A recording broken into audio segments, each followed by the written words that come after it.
Ya. Bismillahirrahmanirrahim. Alhamdulillah wassalatu wassalamu ala Rasulillah wa ala alihi wa sahbihi wa mawala wa ba'du. Inna asdaqal hadisi kitabullah wa khairal hadi hadi Muhammadin sallallahu alaihi wasallam wa syarrul umuri muhdatsatuha wa kullu muhdatsatin bid'ah wa kullu bid'atin dalalah. Rabbi yassir wa la tu'assir, rabbi tammim bi khair. Subhanaka la ilma lana illa ma 'allamtana innaka antal alimul hakim. Wa tub 'alaina innaka antat tawwabur rahim. Rabbi yassir wa la tu'assir, rabbi tammim bi khair. Oke. Kita untuk yang pertama kalinya ya belajar kitab tafsir Jalalain. Sebelumnya kita kirimkan Fatihah dulu kepada musannif hadzal kitab ala hadhihi niyah wa kulli niyatin salihah wa ala ma nabi salafun salih wa ila hadratin nabil mustafa sallallahu alaihi wasallam wa ahli baitil kiram li jami' ashabi wasyuhada'i wal auliya'i was salihin wa khususan li sahibi hadzal kitab al imam Jalaluddin As-Suyuti rahimahullahu taala. Al-Fatihah. Bismillahirrahmanirrahim. Alhamdulillahirabbil alamin arrahmanir rahim maliki yaumiddin. Iyyaka na'budu wa iyyaka nasta'in ihdinas siratal mustaqim siratal ladzina an'amta 'alaihim ghairil maghdubi 'alaihim waladdallin. A'udzu billahi minasy syaithanir rajim. Bismillahirrahmanirrahim. Alif lam mim. Dzalikal kitabu la raiba fihi hudan lil muttaqin alladzina yu'minuna bil ghaibi wa yuqimunas salata wa mimma razaqnahum yunfiqun والذين يؤمنون بما أنزل إليك وما أنزل من قبلك وبالآخرة هم يوقنون أولئك على هدى من ربهم وأولئك هم المفلحون. Ya. Bismillahirrahmanirrahim. Alif lam mim. Allahu a'lamu bimuradihi bidzalika. Ya. Alif lam mim. Allah lah yang lebih tahu bimuradihi bidzalika, akan maksudnya yang demikian itu. Oke, silahkan siapa mau baca? Ya. Dari awal ya. Bismillah paling atas. Ya. Ya, bismillahirrahmanirrahim.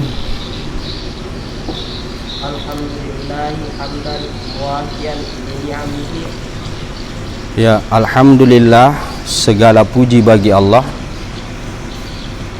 Hamdan, suatu pujian, muwafian li ni'amihi, ya.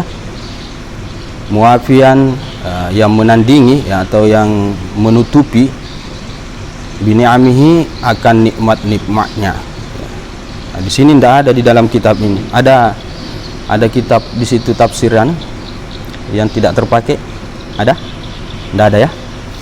Tidak ada di sini. Dia langsung di sini alif lam mim. Tidak masalah ya baca muqaddimahnya itu. Segala puji bagi Allah dengan pujian yang mencukupi nikmatnya ya. Walaupun pada hakikatnya segala pujian yang kita lontarkan atau yang kita persembahkan kepada Allah Subhanahu wa taala itu tidak akan pernah setanding dengan nikmat Allah Subhanahu wa taala.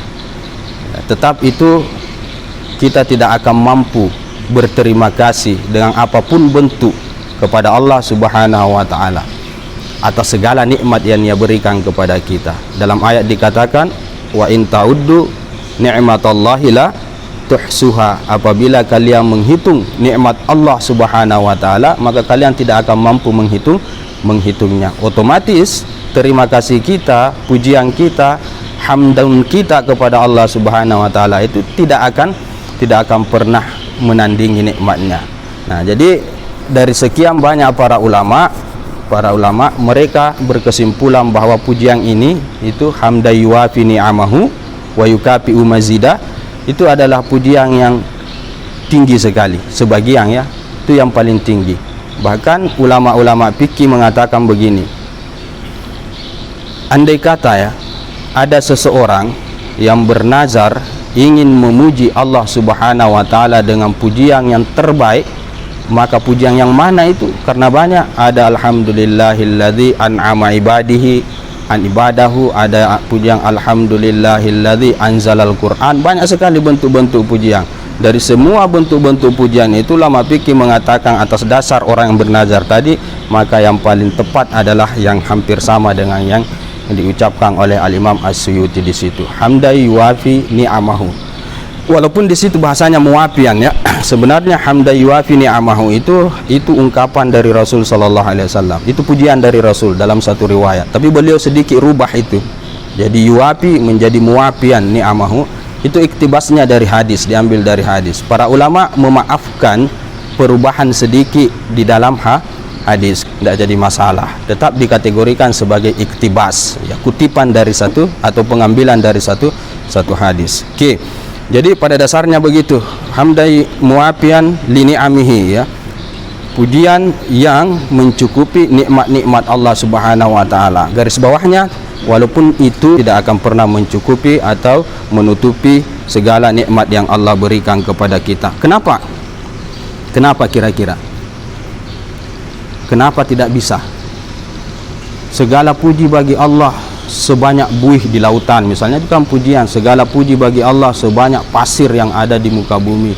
Segala puji bagi Allah setinggi langit dan lain sebagainya. Banyak bentuk pujian, tapi apapun itu bentuk pujian, tidak akan pernah ada yang menutupi nikmat yang Allah berikan kepada kita. Dalil yang paling mudah dicerna oleh akal kenapa kita tidak akan pernah mampu menandinginya, karena pujian kita kepada Allah Subhanahu wa taala itu merupakan suatu nikmat. Ketika kita memuji Allah Subhanahu wa taala, berarti itu nikmat.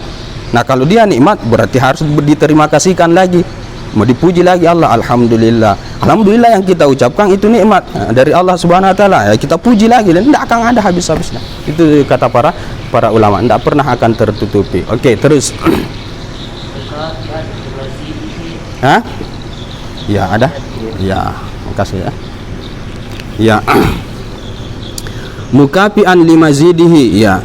Mukafian ya, yang menyamai, mukafian yang hampir sama di muafian, mukafian yang sekupu, artinya sama, limazidihi bagi tambahan nikmat Allah Subhanahu wa taala kepada hambanya. Ya. Oke. Wassalatu wassalamu ala sayyidina Muhammadin Ya. wa alihi wa sahbihi wa junudihi. Ya. Wassalatu dan salawat, wassalam dan salam ala sayyidina, semoga tercurah kepada penghulu kita Muhammadin, Muhammad, wa alihi dan juga keluarganya, kerabatnya, wa sahbihi dan sahabatnya, wa junudihi dan juga umatnya ya, pasukan-pasukannya Rasul sallallahu alaihi wasallam, panglima perangnya, prajuritnya dan lain sebagainya, atau para syuhada dan seterusnya, termasuklah umatnya. Pun begitu, kata alun itu sudah mencakup kita sebenarnya sebagai umat Rasul sallallahu alaihi wasallam. Jadi tolong kalau bersalawat kepada Nabi sallallahu alaihi wasallam, kalau bisa selalu ikutkan atau sandarkan kata alun. Jadi jangan bilang Allahumma shalli wa sallim ala sayyidina Muhammad sampai di situ. Kalau bisa teruskan wa ala alihi wa ashabihi. Kenapa?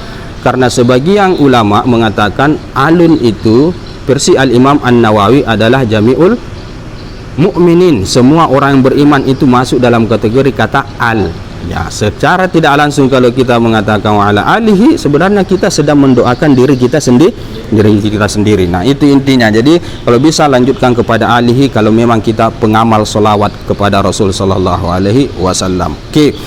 Terus Hadza masdadat ilaihi hajatul rabbina fi fadilati tafsirul Qur'anil Karim. Ya.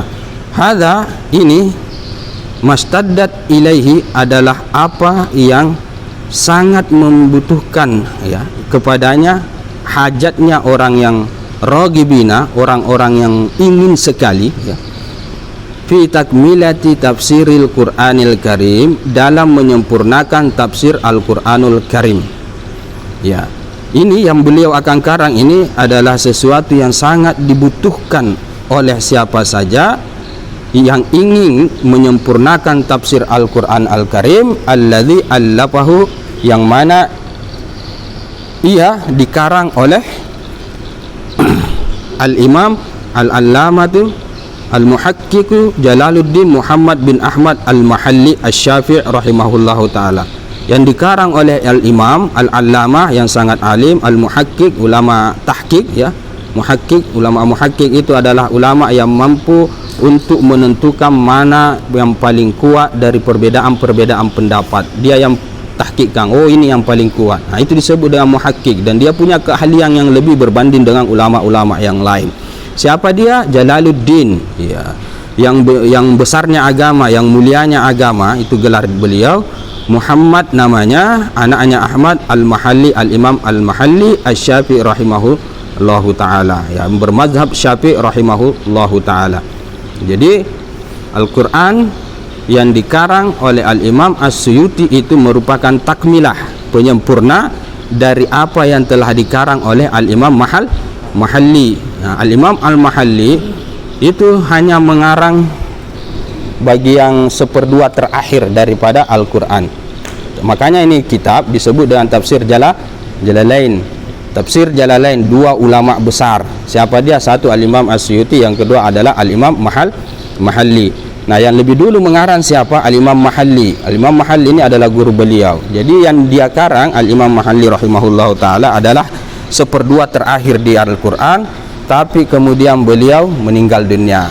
Akhirnya dilanjutkan oleh Al-Imam As-Suyuti rahimahullahu taala sepeninggal beliau dalam waktu 6 hari kayaknya, kalau saya tidak salah dalam sejarahnya 6 hari sepeninggal daripada guru beliau Al-Imam Al-Mahalli rahimahullahu taala. Nah, dikaranglah kitab ini, sambungannya, takmilahnya ya, dari surah Al-Baqarah sampai kepada surah Al-Isra. Nah, itu yang dikarang oleh Al-Imam As-Suyuti rahimahullahu taala. Nah, kan kalian akan bertanya-tanya, kenapa Al-Imam As-Suyuti dalam tafsir Jalalain itu langsung memulai dari surah Al-Baqarah? Al-Fatihah tidak, karena Al-Fatihah itu sudah ditafsirkan oleh Al-Imam Mahalli. Al-Fatihah dan setengah Al-Quran ke belakang, kemudian disambung, ditakmilah oleh Al-Imam As-Suyuti. Ini yang dimaksud dengan ini adalah sesuatu yang sangat diinginkan oleh siapa saja yang ingin menyempurnakan tafsir Al-Quran yang pernah dikarang oleh Al-Imam Al-Mahalli rahimahullahu ta'ala. Okey, terus ya, Isra ya, wa tatmimu ma fatahu, dan penyempurna apa yang ketinggalan ia ya, yang ketinggalan pada Al-Imam Al-Mahalli, maksudnya dia tidak karang, dia tidak tafsirkan. Wahwa, yaitu min awwali suratil Baqarah, dari awal surah Al-Baqarah ila akhiril Isra, sampai kepada akhir surah Al-Isra. Selebihnya Al-Imam Mahalli rahimahullah ta'ala. Okey.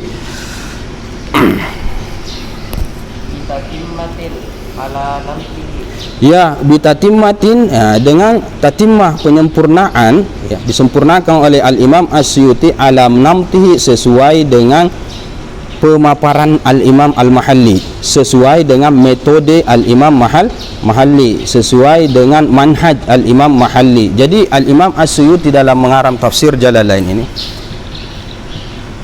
terkadang menimbulkan sedikit kalau orang paham tentang sejarah atau tentang ulama-ulama besar, akan menimbulkan sedikit pertanyaan.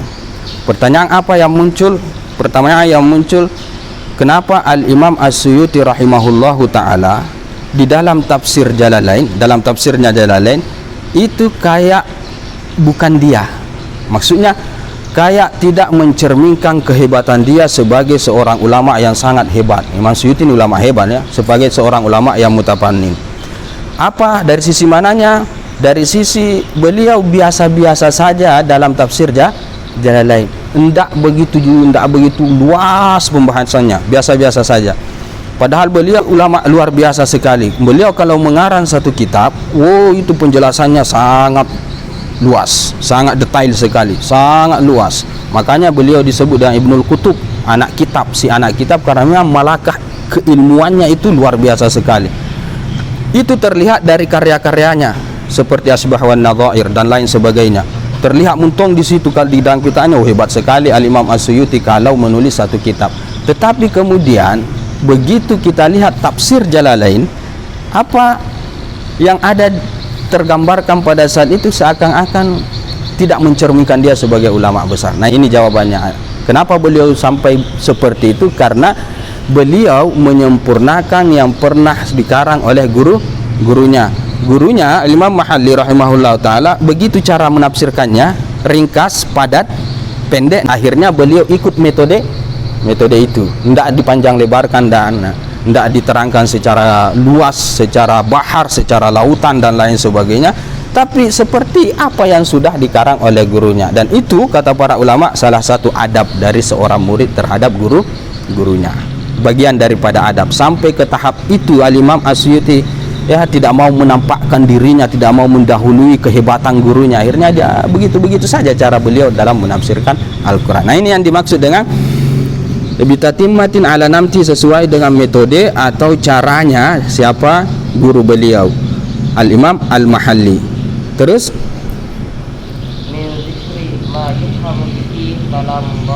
ya, min dzikri berupa menyebutkan ma yufhamu, disebutkan ya apa yang bisa dipahami bihi dengannya kalamullah, ma yufhamu bihi kalamullah, apa yang bisa dipaham karenanya kalam Allah Subhanahu wa taala. Oke.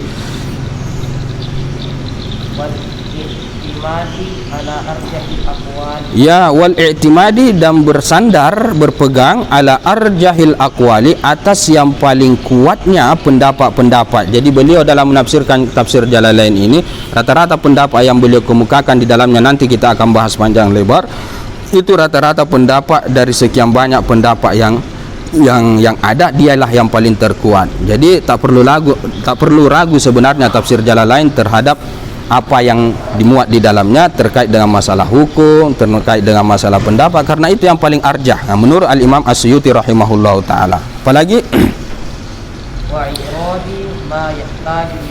ya, wa i'rabi ma yahtaju ilaihi, dan i'rab disebutkan juga i'rabnya ma yahtaju ilaihi, ma yuhtaju ilaihi, apa yang dihajatkan atau yang dibutuhkan kepadanya. Jadi bukan cuma sekedar tafsir yang beliau ingin kemukakan di sini, tetapi i'rabnya juga beliau masukkan di sini, karena memang Al-Imam As-Suyuti itu mutafannin, ya, sekali lagi mutafannin, ahli dalam berbagai bidang, termasuk dalam bidang nahwu. Oke. Wa tambihin, apalagi selain i'rab, wa tambihin, dan peringatan, memperingatkan, menyadarkan alal qiraatil mukhtalifati atau mukhtalafati, atas qiraah ke qiraah al mukhtalafah, yang diperselisihkan, al masyhurah, yang paling masyhur. Jadi sekian banyak qiraat Al-Imam As-Suyuti itu, kalau dia tetapkan kesimpulannya terkait dengan qiraat tersebut, maka itulah pendapat yang paling masyhur di sekian banyak qiraah itu. Ala wajhil latifin, atas bentuk yang sangat halus, yang lembut, itu maksudnya latif.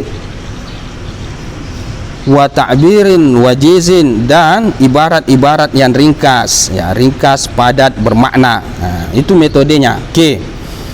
Apalagi wa tarkit tatwil, dan meninggalkan memanjangkan, terlalu panjang pembahasannya, tidak dikasih begitu oleh Al-Imam As-Suyuti. Kenapa? Ya, itu tadi yang saya sebutkan, ta'adduban li syaikhihi, sebagai adab kepada gurunya. Oke. Ya, dengan menyebutkan perkataan-perkataan atau pendapat yang tidak diridhoi. Jadi tinggalkan itu tatwil terkait dengan yang tidak diridhoi atau yang diperselisihkan atau yang tertolak. Wa a'aribin, ya, arabiyati, dan i'rab juga akan dikemukakan di sini, yang mana mahalluha, ya, sumbernya atau tempatnya adalah kutubul arabiyah. Jadi terkait dengan masalah i'rab, terkait dengan masalah nahwu terkait dengan masalah bahasa, maka Imam As-Suyuti dalam mengemukakan pendapatnya di dalam tafsir Jalalain itu rata-rata merujuk kepada kitab-kitab yang memang Arabiah, yang berbahasa Arab, karena memang bahasanya orang Arab. Jadi agak lebih nyaman agak lebih enak menerima pendapat terkait dengan masalah bahasa yang ada kaitannya dengan Al-Quran kalau sumber rujukannya adalah kitab-kitab berbahasa Arab, bukan kitab-kitab ajam. Kenapa ya? Karena memang Al-Quran berbahasa Arab, kurang lebih seperti itu. Oke, kalau sama jika kasusnya misalnya kalau kalian belajar bahasa lontar, misalnya lontara, kalian lebih nyaman belajar sama orang Bugis atau kalian belajar sama orang Jawa? Ya, lebih enak, lebih nyaman kita belajar sama orang Bugis karena memang itu bahasa dia, kan begitu ceritanya. Jadi tuhmah atau kecurigaan salah itu sedikit sekali berbanding kita belajar sama orang yang memang di luar daripada bahasanya. Oke. Wallahu, adapun Allah,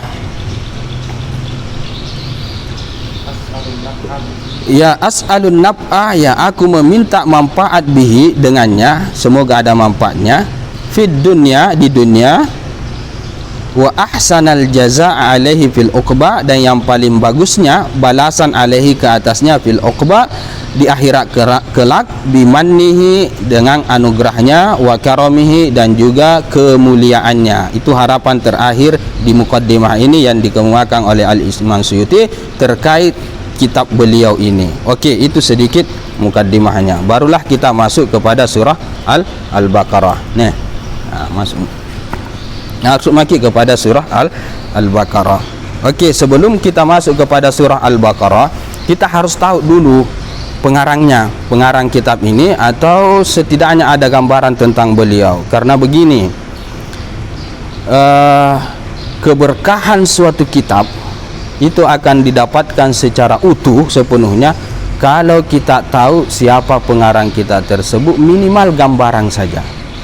Ruhiyah itu akan mudah sampai berbanding kita tidak tahu, serampangan saja langsung baca kitab begitu, itu berkahnya tidak terlalu.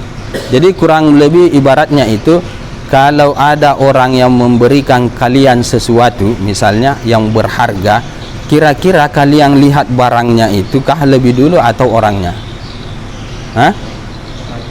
Iya. Sopan enggak kalau barang itu saja dilihat, diambil? Sopan enggak? Iya. Ada kasih najulur dari belakang saya misalnya, Ustaz ini hadiah. Oh iya, makasih. Sopan enggak itu? Tidak sopan. Jadi tetap kita harus fokus kepada orang yang memberi tersebut.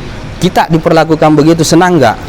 Tidak senang. Al-Imam As-Suyuti perlakukan dia seperti itu agar keberkahan ilmunya kita dapatkan. Nah, kita sedikit akan menggambarkan secara ringkas saja tentang Al-Imam As-Suyuti rahimahullahu ta'ala.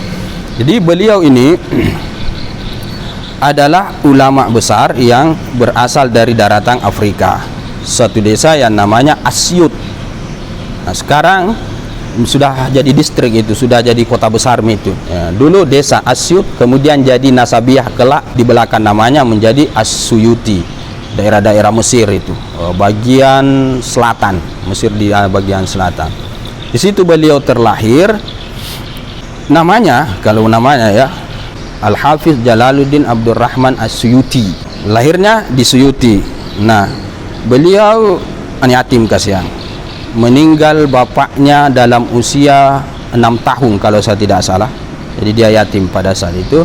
Tetapi situasi keluarganya, kemiskinannya atau lingkungannya itu tidak kemudian menyurutkan semangat beliau untuk belajar. Beliau tetap belajar, rihlah dari berbagai tempat ke tempat yang lain.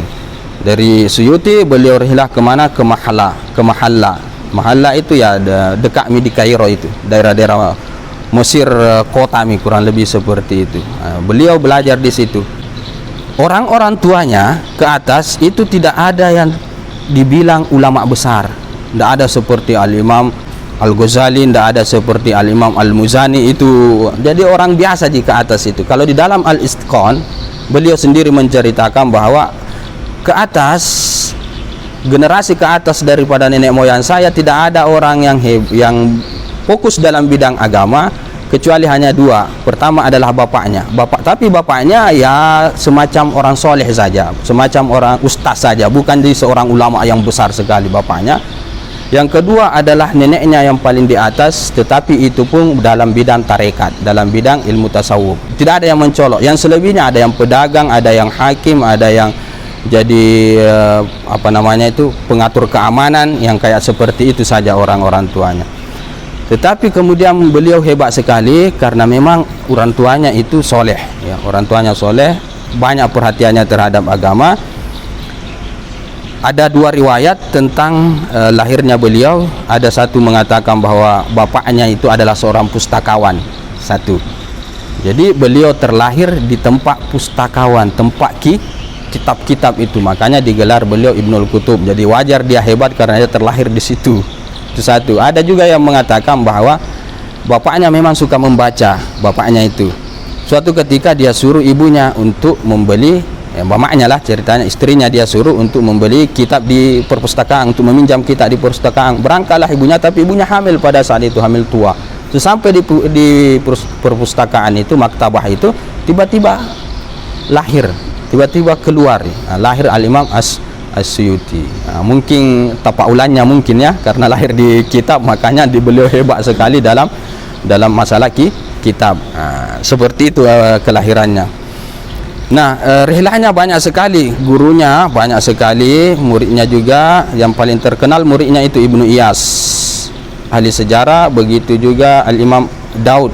Tapi gurunya banyak. Di dalam Al-Itqan dia sebutkan ratusan gurunya. Jadi rihlahnya bukan cuma di Mesir, sampai di Mesir, ke barat, ke timur, pergi menuntut ilmu. Ke timur paling jauh dia sampai di India, Al-Imam As-Suyuti belajar itu.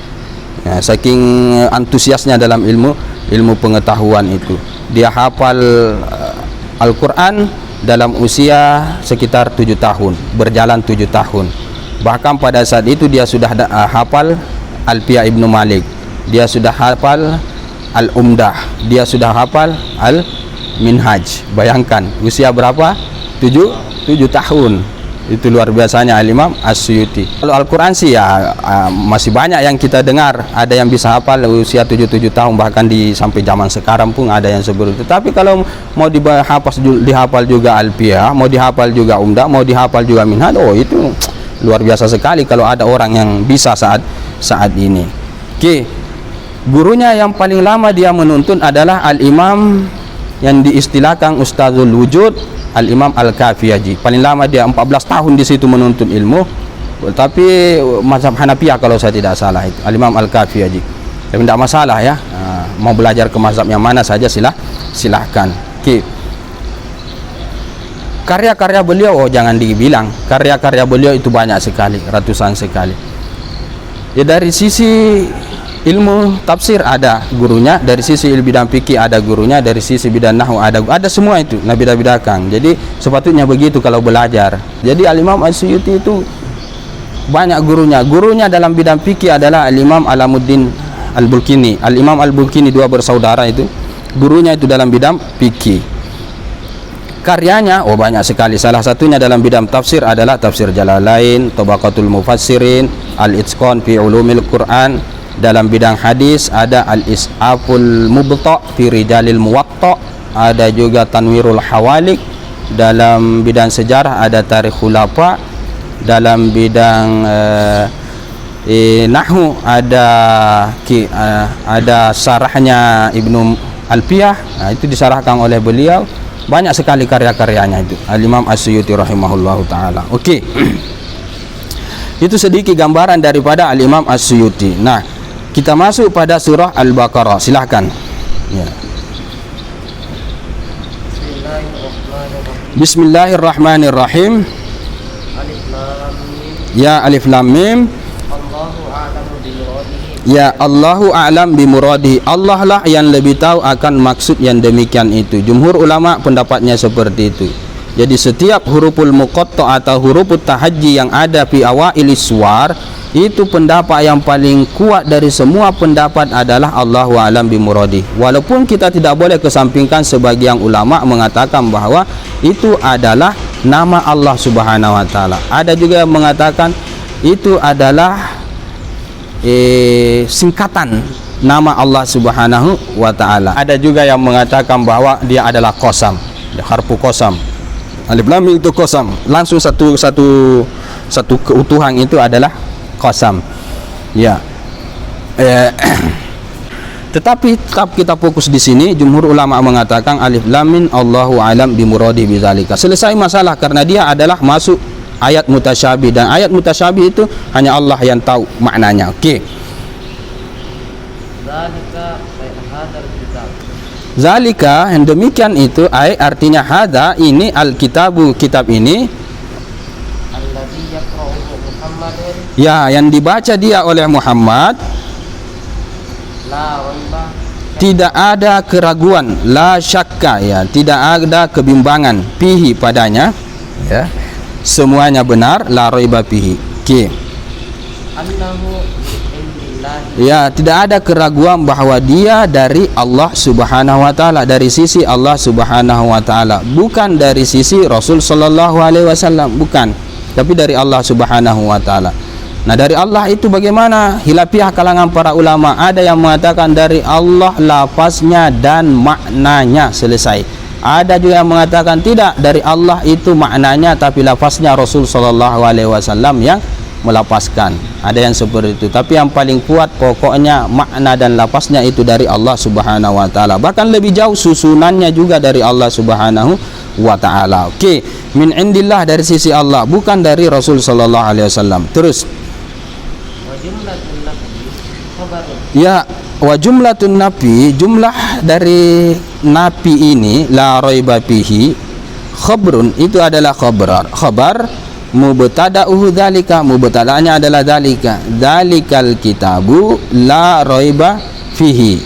Jadi alkitabu apa tempatnya? Badal dari mana? Ya, bagus, badal dari dzalika. Okey. Terus wal isyaratu bihi lit-ta'dhim. Ya, wal isyaratu bihi lit-ta'dhimi, dan isyarah mengisyaratkan bihi dengannya lit-ta'zim, untuk pengagungan.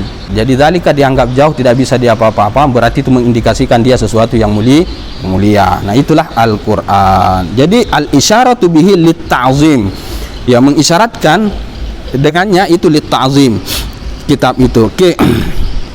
Hudan ya, hudan adalah khabar yang kedua.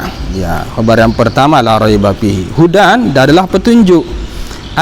Hadin artinya ya yang menunjuk, lil muttaqin, bagi orang-orang yang bertakwa. Hudan lil muttaqin, ya, petunjuk bagi orang-orang yang bertakwa. As-sairina ila taqwa, ada yang bawa jamah? Jam berapa? Lagi 2 menit? Jam 9. Okey. Terus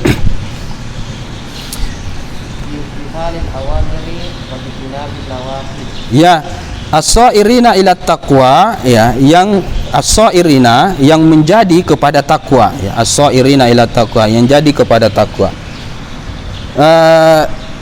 Ciri khas orang yang bertakwa banyak, ya. Salah satu dari di ayat yang mengatakan wal afina aninna wal kadhiminal ghaidha, dan orang yang mampu menahan amarahnya, menahan emosinya. Itu ciri orang bertakwa. Wal afina anin nas, dan yang memaafkan orang, memaafkan dan melupakan, afin, memaafkan dan melupakan kesalahan orang lain. Wallahu yuhibbul muhsinin, dan Allah suka kepada orang yang berlaku ihsan, yang diganjar ihsan itu dengan surga plus melihat Allah Subhanahu wa taala. Itu untuk maqam ihsan. Ali bin Abi Thalib pernah makan sama-sama dengan keluarganya, lapar ini. Dia minta budaknya agar sediakan makanan, suruhlah sediakan makanan. Pada saat itu berada di depan makanan, menunggu, lapar ini, gemetar, ya kan, pernah, saya rasa pernah semua yang namanya lapar mengalami, ya. Gemetar perasaannya. Tidak ada kuahnya, ternyata kuahnya masih dimasak. Nah, belum akhirnya ditunggulah seperti itu. Selesai dimasak, dibawakanlah oleh budaknya tersebut kuah itu. Hanya satu-satunya kuah. Di sini makanan biasa, tinggal itu lauknya reking, kuah, ya kuah. marok bahasa Arabnya. Begitu mau dihidangkan, ternyata kuah itu tumpah mengenai badannya. Panas ini, baru masak, namanya apa? Meronta-ronta pada saat itu Baginda Ali. Ya namanya budak ya pasti kalang kabut pada saat itu. Man rasa maka ini man rasa. Itu yang timbul di benaknya pada saat itu. Wah, man rasa man. Langsung merah pada saat itu mukanya, emosinya tinggi. Pada saat itu kemudian budak itu membaca ayat itu tadi. Dibacakanlah oleh budak tersebut ayat tersebut sampai kepada wal kadhiminal ghaidha. Dan termasuk orang yang bertakwa itu adalah orang yang mampu menahan amarahnya. Ketika dia dengar budak itu membaca ayat tersebut, Baginda Ali mengatakan, tersentak dia pada saat itu, aku tahan amarahku. Karena memang sahabat terkenal sebagai orang yang mudah sekali luluh hatinya ketika mendengar bacaan Al-Quran. Di antaranya Baginda Ali. Kata dia budak tersebut, Baginda Ali, aku sudah tahan amarahku. Tapi budak itu melanjutkan perkataannya atau firman Allah tadi. Kata budak tersebut, wal afina anin nas, dia memaafkan orang. Karena terus terang menahan marah, emosi memang susah, tapi ada orang yang bisa. Ya, ada orang yang bisa. Nah, ada lagi tingkat terberat di atasnya lagi. Apa? Ya, orang biasanya dia bisa tahan emosinya, tetapi terkadang orang itu tidak mudah untuk memaaf. Bagus, tidak mudah untuk memaafkan. Ya, bisa ditahan marahnya, murkanya, jengkelnya dia bisa tahan, tetapi dia tidak bisa untuk memaafkan orang itu. Makanya dia lanjut budak tersebut, wal afina anin nas, dan yang memaafkan orang-orang. Kata Baginda Ali, ya saya maafkan engkau, saya lupakan kesalahanmu itu, selesai masalah.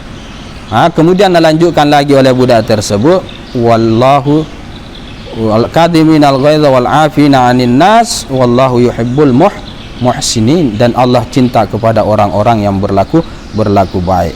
Pada saat itu kata Baginda Ali, anta hurrun liwajhillah, kamu merdeka atas nama Allah Subhanahu wa taala. Itu bentuk ihsan dia kepada budak tersebut. Nah, ini kan luar biasa.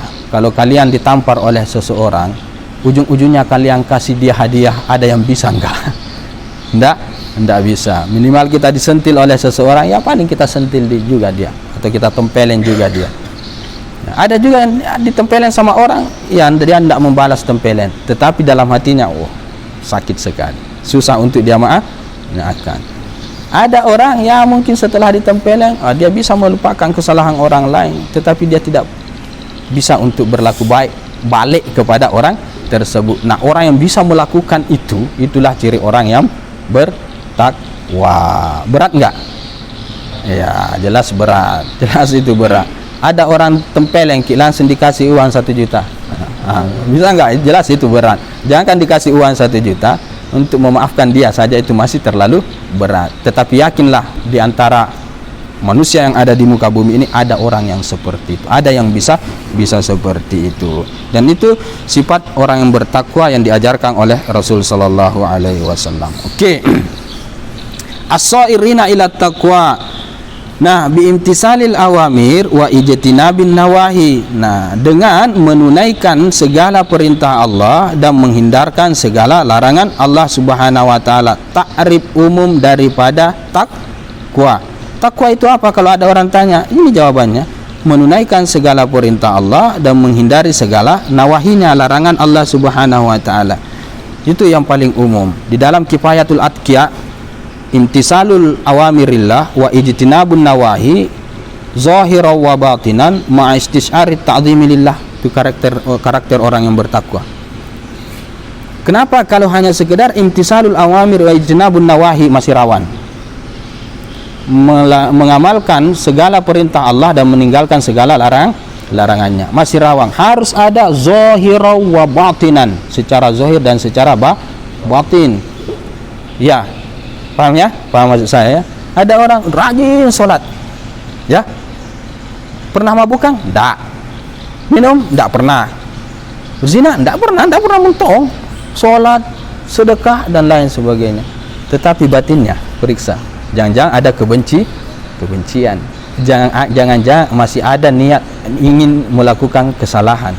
Jangan-jangan ada sifat takabur, Jangan sampai ada sifat dengki dalam hatinya. Makanya disebut zahiran wa batinan. Apakah itu cukup? Tidak, belum cukup. Harus ada istisyarut ta'zim lillah. Istisyar ta'zim itu dimunculkan perasaan mengagungkan atau membesarkan Allah Subhanahu wa taala. Karena kalau cuma itu masih rawan. Masih rawan itu. Ada orang tidak berzina, oke, tidak mabuk-mabukan, rajin sholat, rajin sedekah, zakat, naik haji dan lain sebagainya. Tidak ada kebencian terhadap sesama, tidak muncul di dalam diri penyakit-penyakit hati, tidak muncul yang seperti itu. Tetapi belum tentu dia menanamkan rasa keagungan kepada Allah Subhanahu wa taala. Orang yang seperti ini masih rawan diombang-ambing oleh iblis.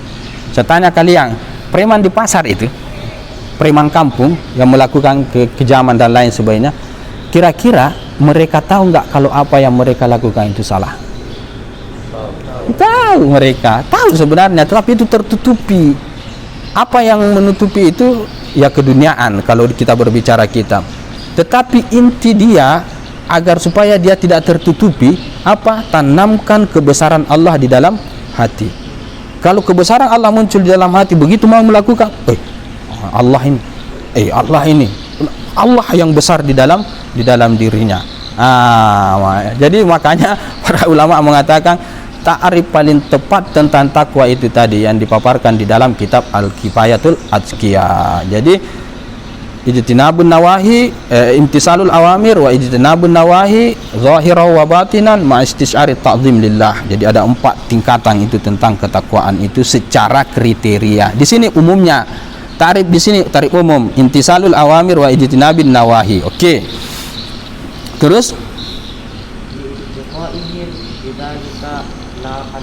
ya, li'ittiqaihim bidzalika an-nara, karena takutnya mereka atau mencegahnya mereka akan yang demikian itu terhadap api neraka. Ya, li'ittiqaihim bidzalika an-nara, terelak mereka karena imtisalul awamir wa ijtinabun nawahi dari neraka, kurang lebih seperti itu. Makanya disebut dengan takwa. Jadi kalau kita takwa itu asalnya apa sih? Takwa itu asalnya adalah terelak, bahasa dasarnya, bahasa asalnya itu takwa, terelak, ya, terlepas. Terus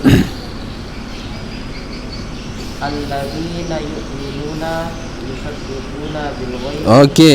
Nah, paparkan lebih jauh ciri orang bertakwa ini. Siapa dia? Alladzina yu'minuna, mereka yang beriman, yusaddiquna, yang membenarkan bil ghaib, terhadap perkara yang gaib. Bima ghaba anhum minal ba'si wal jannati wan nar.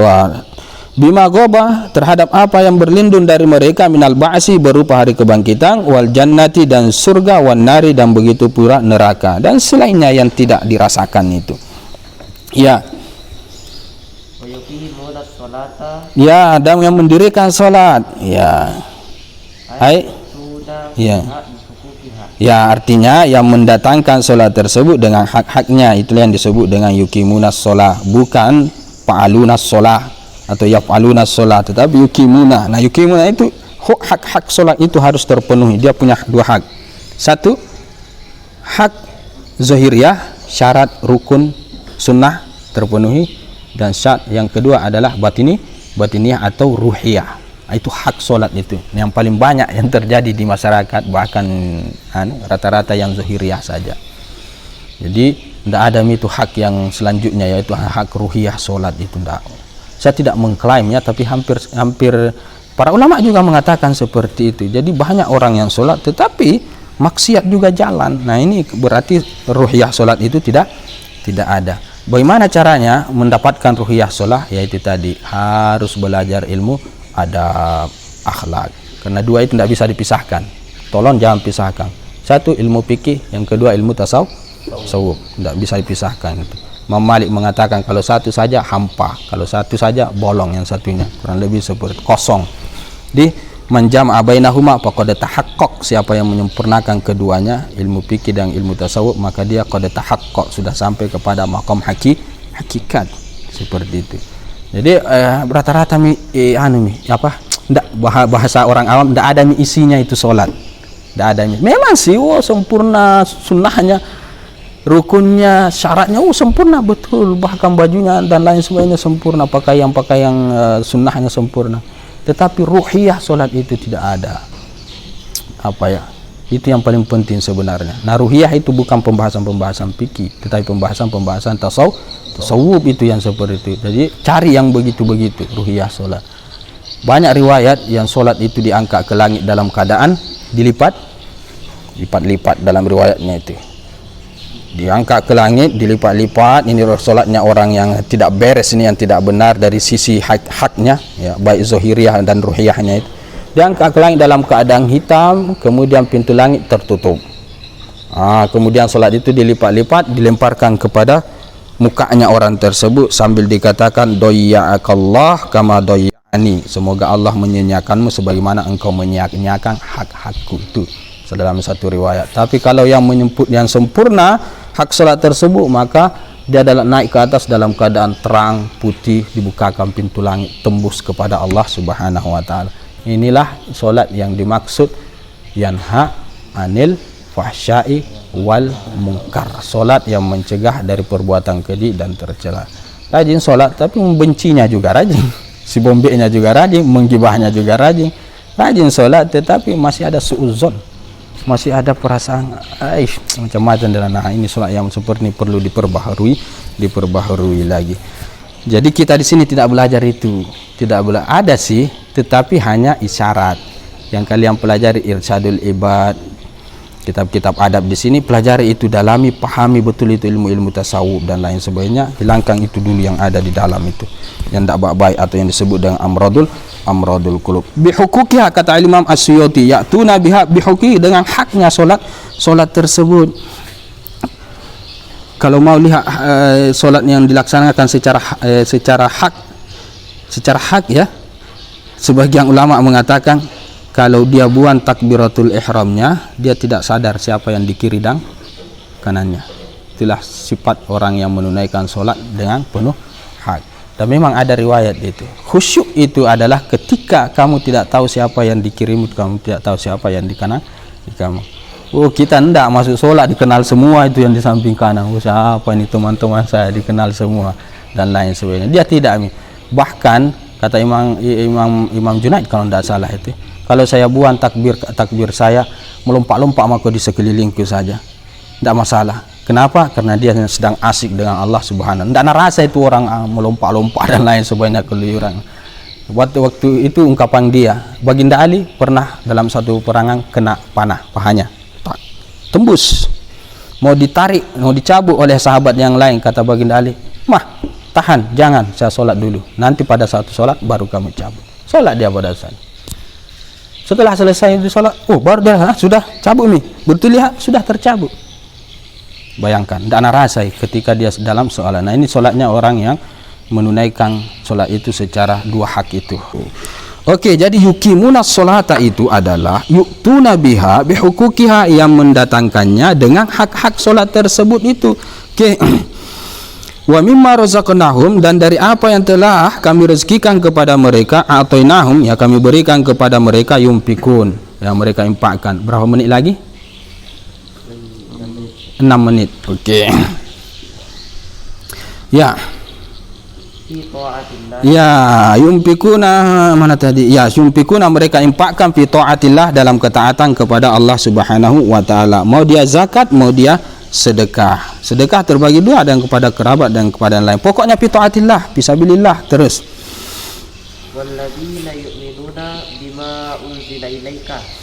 Adapun walladzina, dan orang-orang yang beriman, bima unzila ilaika, dengan apa yang telah diturunkan kepadamu wahai Muhammad, ay al-Qur'ana, bima unzila al-Qur'ani, ya, tafsirnya ma unzila ilaika al-Qur'ani, ay al-Qur'ani, yaitu Al-Qur'an, unzila min qablika, dan apa yang telah diturunkan sebelum engkau wahai Muhammad. Apa dia? Ya, at-Taurati wal Injili wa ghairihima, Taurat, Injil dan yang selain daripada keduanya. Kita harus imani juga itu. Wabil akhiratihum yuqinun, dan terhadap akhirat itu mereka percaya. Ya'lamuna, artinya mereka mengetahui. Ulaika, mereka itulah al-mausufuna, yang disifatkan bima dzukira, akan apa yang telah disebutkan tadi di atas, ya. ala hudam mir rabbihim, itu berada di atas hidayah dari Tuhan mereka, wa ulaika humul muflihun, dan mereka itulah orang-orang yang muflih, palih, orang yang beruntung. Ya. Al faizuna, ya, yang beruntung, faiz bil jannati, akan surga, an najuna minan nari, yang lepas atau terbebas daripada api neraka. Oke. Ya. Terus Innal ladzina kafaru ka abi jahlin wa abi lahabin wa nahwihima ya. sawa'un alaihim. Ya. Innal ladzina kafaru, sesungguhnya orang-orang yang kafir, ka Abi Jahal, seperti Abu Jahal, wa Abi Lahab, dan Abu Lahab, wa nahwihima, dan seumpama daripada keduanya, ini keluarga Nabi semua aja ini, Abu Lahab pamannya. Sawa'un alaihim, ya, sama saja ke atas mereka, a'andartahum am lam tundirhum la yu'minun, kamu berikan mereka peringatan atau tidak, mereka tidak akan beriman. Oke, a'andartahum bitahqiqil, ya, Wa ibdalil thaniyati alifan. ya, bitahqiqil hamzataini, dengan ditahqiq dua hamzah tersebut, a'andartahum. Oke. Wa ibdali, Thaniyati alifan. ya, wa ibdali saniyati alifan, dan diganti yang kedua menjadi alif. Jadi bacanya andartahum. Bagus. Terus Wa tashhiliha. ya, wa tashiliha, dan dimudahkan, dilembutkan yang kedua tersebut, dimudahkan alif yang kedua tersebut. Terus Wa idkhali alifin bainal musahalati wal ukhra, dan dimasukkan alif antara yang dimudahkan, wal ukhra, dan yang lainnya. Oke. Wa tarkuhu, dan ditinggalkan. Berarti ada berapa bacanya?